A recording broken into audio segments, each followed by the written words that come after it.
But we Muslims, we have many excuses. Many Muslims tell me that when we speak to the non-Muslims, they tell us that first go and improve your Muslims.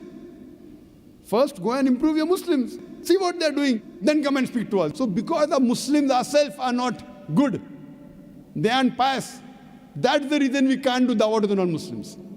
Today, there are hundreds of thousands of Christian missionaries throughout the world. I ask the question. I ask my Muslim brothers, that do you know these Christian missionaries? You know they have alcohol? Yes, I know. Do you have alcohol? He said, no. Who's better, you or he? I am better. I ask the Muslims. Do you know these Christians? These Christian missionaries, many of them have drugs. Do you have drugs? He said, no. Who's better, he or you? I am better. Now, many of these Christians, they do fornication, they do adultery. Do you do fornication? He said, no. Who's better, him or you? I. With all the defects, these Christian missionaries, with so many defects, yet they're spreading the word of Christianity. Hundreds of them, thousands of them, hundreds and thousands of them. They leave the country and they travel thousands of miles to spread the word of the Bible. Don't give excuse that first go and tell your Muslim brothers. And there are many Muslims who come and tell me, Brother Zakir, first हम मुसलमान को पक्का मुसलमान बनाएंगे, फिर हम गैर मुसलमान को दावा करेंगे. First we'll make the Muslims practicing Muslims, and after we make all the Muslim practicing Muslims, then we will go and convey the message to the non-Muslims. I tell them, this time will never come. Our beloved Prophet Muhammad sallallahu alaihi wasallam, he himself could not convince his own relatives. Do you think you're better than the Prophet? Our Prophet, he could not convince his own uncle. Do you think you're better than the Prophet? It's mentioned in Sahih Bukhari, in the book of Salah, volume number 1, but the Prophet says that in Medina, there were Muslims who did not come to the mosque for the compulsory Salah. Talking about Jummah Salah. The Prophet says he felt like burning their homes. That means in Medina, there were Muslims who were not good practicing Muslims. Yet the Prophet, he sent messengers, he sent messages to the king of Yemen, to the king of Persia. He sent messages to the king of Byzantine. He did not say, first I'll make all the Muslims 100% practicing Muslims and then I'll convey the message to the non-Muslims. You have to do both simultaneously. When you meet a Muslim, fine, do Islam with him. When you meet a non-Muslim, do dawah to him.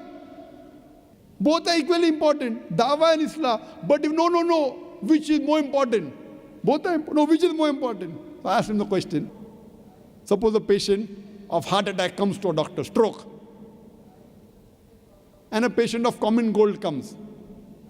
And the doctor has limited time. Who should he treat?